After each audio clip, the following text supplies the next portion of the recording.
नमस्कार, आप देखना शुरू कर चुके हैं चौथा खंबा और मैं हूं आपके साथ संयुक्ता बैनर्जी। पनौती, ये वो शब्द है जो क्रिकेट विश्व कप में भारत की हार के बाद खूब चर्चा में आया।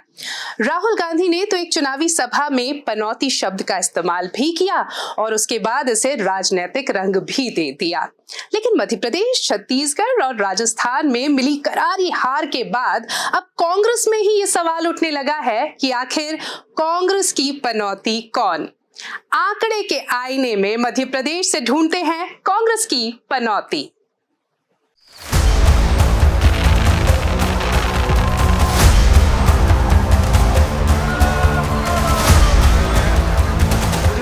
खुशी हो रही है, मध्य प्रदेश में हम पहला कदम रखे हैं। बहुत राहुल गांधी की भारत जोड़ो यात्रा तो आपको याद ही होगी। कर्नाटक में कांग्रेस की जीत के बाद इसका क्रेडिट राहुल गांधी की यात्रा को दिया गया। मध्य प्रदेश में भी कांग्रेस को कुछ ऐसे ही करिश्मे की उम्मीद थी, लेकिन ऐसा हो न सका। ऐसे में देखते हैं उन विधानसभा सीटों का हाल जहां जहां से भारत जोड़ो यात्रा गुजरी, वहां कांग्रेस ने क्या किया कमाल।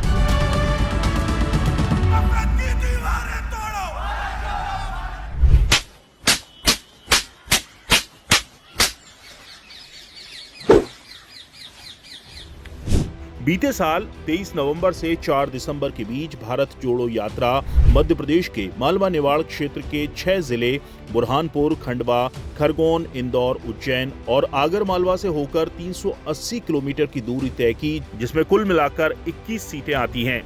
बीजेपी ने 2018 में इनमें से 14 सीटें जीती थीं, जबकि कांग्रेस 7 सीटों पर विजयी रही थी। इस बार 2023 के चुनाव में बीजेपी ने अपनी सीटों की संख्या बढ़ाकर 17 कर ली और कांग्रेस 4 सीटों पर सिमट गई। शुरुआत करते हैं बुरहानपुर से। बीजेपी के अर्चना चिटनीस ने बुरहानपुर, मंजू ने जिले की नेपानगर सीट से जीत हासिल की। बुरहानपुर सीट 2018 में निर्दलीय उम्मीदवार सुरेंद्र सिंह शेरा ने जीती थी, जो इस बार कांग्रेस के उम्मीदवार के तौर पर असफल रहे।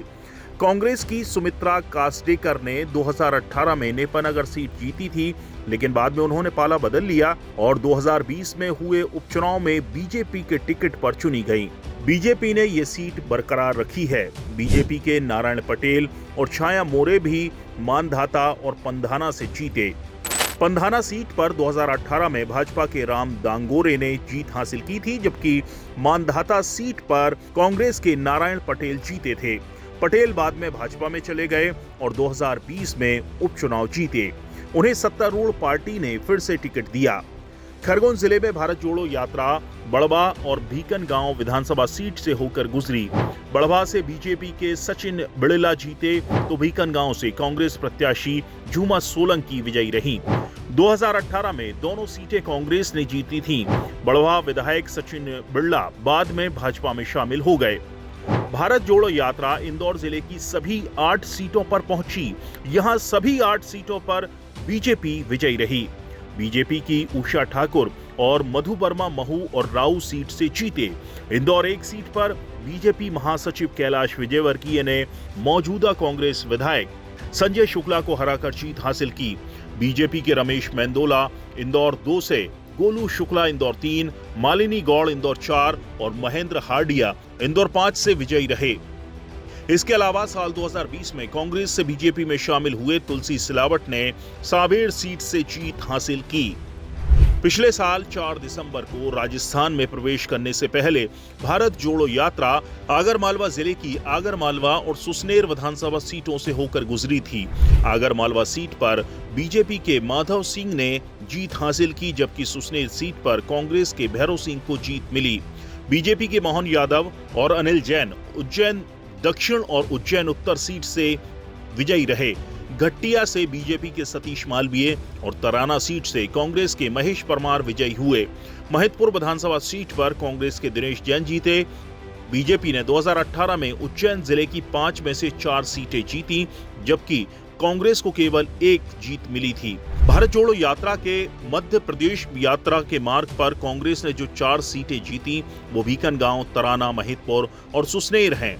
इतना ही नहीं, राहुल गांधी ने चुनाव प्रचार अभियान की शुरुआत शाजापुर जिले की जिस काला पीपल सीट से की थी, वहां भी कांग्रेस को शिकस्त का सामना करना पड़ा। कुल मिलाकर राहुल गांधी की भारत जोड़ो यात्रा और उनकी रैलियों का कांग्रेस को फायदा होने के बजाय नुकसान ही हुआ।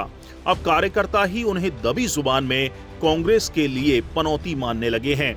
वैसे कहा भी जाता है, ताली कप्तान को तो गाली भी कप्तान को।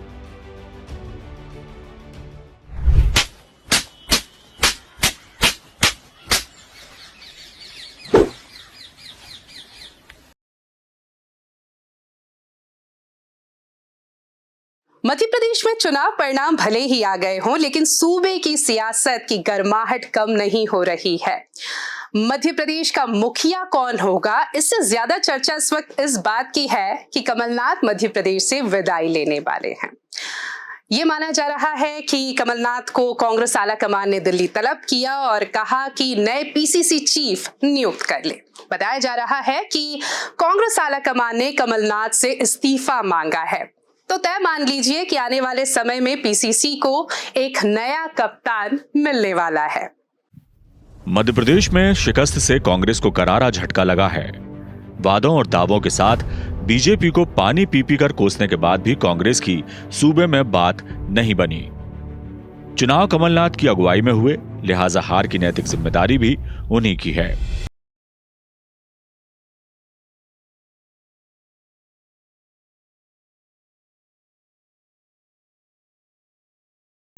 चुनाव परिणाम आने के बाद कांग्रेस में हार की समीक्षा हुई, गलतियों से सबक लेने का संकल्प लिया गया, भितरघातियों पर एक्शन लेने की बात भी कही गई। इसी बीच आलाकमान ने कमलनाथ को दिल्ली बुला लिया, जहां कांग्रेस के राष्ट्रीय अध्यक्ष मल्लिकार्जुन खड़गे और महासचिव वेणुगोपाल से कमलनाथ की चर्चा हुई। बताया जाता है कि कमलनाथ को इस्तीफा देने और मध्य प्रदेश में कांग्रेस का नया अध्यक्ष चुनने के लिए कहा गया है। आपको बता दें, 2018 में कांग्रेस ने सभी को चौंकाते हुए बीजेपी के मुकाबले ज्यादा सीटें जीतकर सरकार बनाई थी और उस वक्त भी चुनाव कमलनाथ की अगुवाई में ही लड़ा गया था। लेकिन सनद रहे कि 2018 में ज्योतिरादित्य सिंधिया का चेहरा कांग्रेस की जीत का बड़ा कारण था, इसमें कोई दो राय नहीं। लेकिन इस बार कमलनाथ खुद ही कमान संभाले हुए थे। साथ में उनके कपड़ा फाड़ जैसा बयान, पार्टी के अन्य बड़े नेताओं का गतिशील न रहना भी निश्चित ही कांग्रेस की हार का बड़ा कारण बना है। इस बार के चुनाव में कांग्रेस महज 66 सीटों पर ही सिमट गई। बहरहाल 2023 के चुनाव में हार के बाद कमलनाथ का प्रदेश अध्यक्ष पद से जाना तय है। प्रदेश कांग्रेस की जिम्मेदारी अब किसे मिलती है, पता चल ही जाएगा।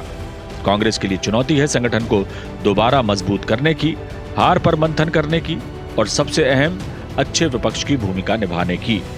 कांग्रेस कितनी कामयाब होती है, आने वाला वक्त बताएगा। फिलहाल तो देखना यह है कि मध्य प्रदेश में कौन होगा कांग्रेस का नया कप्तान। अमेरिका के राष्ट्रपति जॉन एफ कैनेडी ने एक बार कहा था कि जीत के 100 बाप होते हैं, लेकिन हार अनाथ होती है। राजनीति में यही तो होता है, चाहे अमेरिका हो या भारत। विधानसभा चुनाव में भी मध्य प्रदेश, छत्तीसगढ़, राजस्थान में मिली करारी हार के बाद कांग्रेस भी अब अलग थलग पड़ गई है। यहाँ पर भी ढूंढे जा रहे हैं पनौती, विलन। तलाश जारी है उन नेताओं की, या कहे कि पियादों की, जिन्हें निपटाया जा सके। लेकिन क्या जिम्मेदारों पर आंच आएगी? शायद नहीं। कांग्रेस का इतिहास तो इस बात की गवाही नहीं देता। हमारी इस खास पेशकश में फिलहाल इतना ही। इजाजत दीजिए और देखते रहिए चौथा खंबा। नमस्कार।